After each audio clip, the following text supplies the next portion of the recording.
नमस्कार,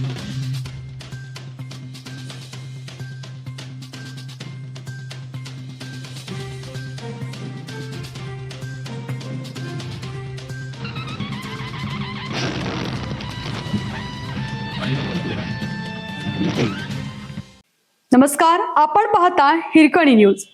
हिरकणी न्यूज प्रत्येक क्षण ताज्या घडामोडी आणि महत्त्वाच्या प्रत्येक बातमीसाठी नेहमी तत्पर. मोठी बातमी, चाकणकरांच्या जागी महिला प्रदेशाध्यक्ष पदावर या महिला नेत्याची वर्णी. सुनित्रा पवारांनी सोपवली सूत्र.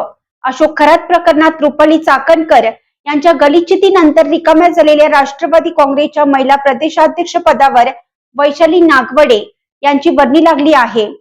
मुंबईत आयोजित एका कार्यक्रमात राष्ट्रवादीच्या अध्यक्षा सुनेत्रा पवार यांच्या हस्ते नागवडे यांना अधिकृत नियुक्ती पत्र प्रदान करण्यात आलं. मुंबईत आयोजित एका कार्यक्रमात राष्ट्रवादीच्या अध्यक्षा सुनेत्रा पवार यांच्या हस्ते नागवडे यांना अधिकृत नियुक्ती पत्र प्रदान करण्यात आले. अजित पवारांच्या अत्यंत विश्वासू कार्यकर्ता म्हणून वैशाली नागवडे यांची ओळख आहे.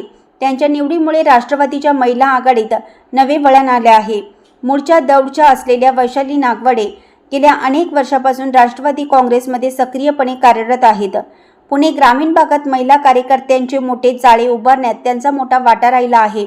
त्यांच्या याच संघटन कौशल्याची दखल घेत अजित पवारांनी यापूर्वी त्यांच्यावर महानंदा दूधच्या अध्यक्षपदाची महत्त्वपूर्ण धुरा सोपवली होती.